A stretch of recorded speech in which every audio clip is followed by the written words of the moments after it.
اگلی بات جو آپ نے پوچھی تھی وہ کیا تھی؟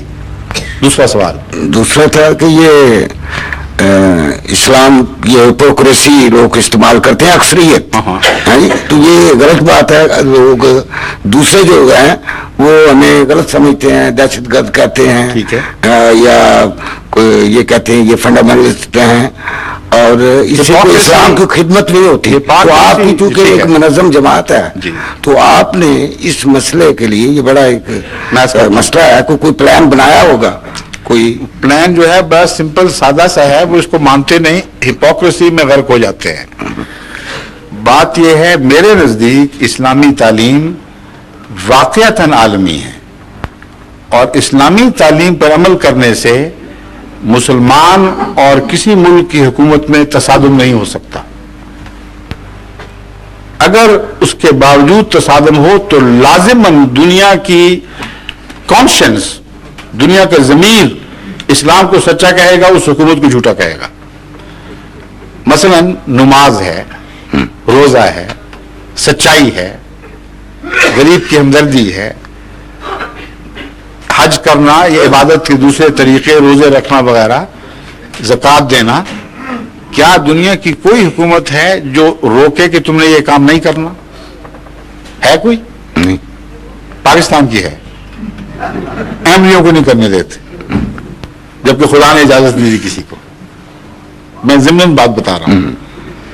مگر انسانی ضمیر کہتا ہے، پاکستانی کی جو مرضی کرتی پھرے، کہ یہ وہ حقائق ہیں جن کو خدا نے بنیادی انسانی حقائق قرار دیا ہے، اور کوئی شخص ان سے روگردانی نہیں کر سکتا، نہ کسی کا حق کے دخل دے.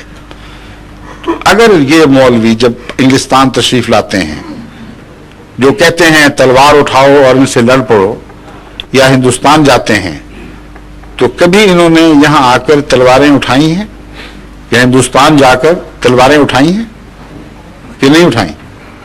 بتائیے. نہیں اٹھاتے. اس کو ہپوکریسی کہتے ہیں. عقیدہ وہ پیش کر رہے ہیں جس سے کہتے ہیں کہ ہر غیر مسلم حکومت سے تمہارا تصادم ضروری ہے، اور عمل وہ پیش کرتے ہیں جو ثابت کرتا ہے کہ یہ عقل کے خلاف بات کر رہا ہے، یہ ہو ہی نہیں سکتا. اگر یہ اسلامی تعلیم ہوتی تو اسلام عالمی ہو ہی نہیں سکتا تھا.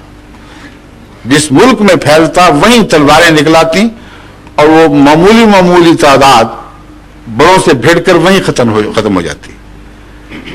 مگر خدا نے تو یہ تعلیم نہیں دی. اللہ تعالیٰ نے تو یہ تعلیم دی ہے جو تمہارا اولی الامر ہے اس کی بھی بات مانو. اس وقت نہ مانو جبکہ دین میں وہ تم سے اختلاف کرے.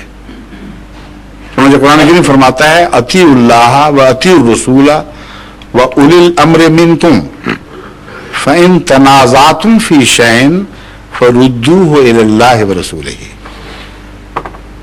کہ دیکھو اللہ کی مانو، رسول کی مانو، اور جو تم میں حاکم ہے اس کی مانو.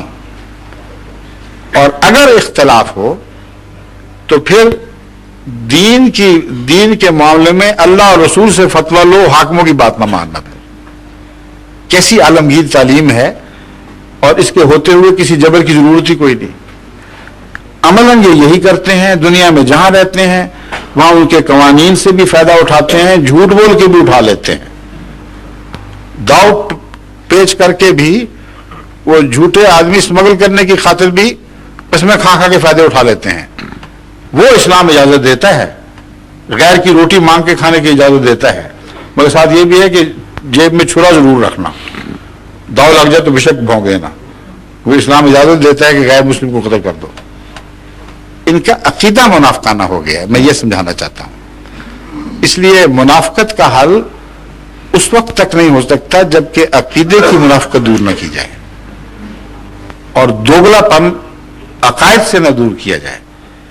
اس پہلو سے جماعت احمدیہ عالمی جدوجہد کر رہی ہے. ہم رسائل، اخبار، کتابیں شائع کر رہے ہیں، بیانات میں یہ بات کہہ رہے ہیں کہ اسلام تو ایسا مذہب ہے جس میں کوئی دوگلا پن نہیں ہے. اسلام انسانی شرافت کی حفاظت کرتا ہے، اسلام ملک کی قوانین کی قدر کرتا ہے، مسلمانوں کو تعلیم دیتا ہے کہ قوانین کے دائرے میں رہتے ہوئے بہترین نمونے دکھاؤ. ہاں اگر تمہارے مذہب میں کوئی دخل دے تو خدا کو مانو اور بندوں کی بات چھوڑ دو. یہ تعلیم جماعت احمدیہ ہر جگہ پھیلا رہی ہے. میں نے ایک کتاب لکھی تھی مذہب کے نام پر خون, اس کو آپ پڑھ کے دیکھ لیں, اس میں بھی دلائل کے ساتھ اس بات کو ثابت کیا ہے.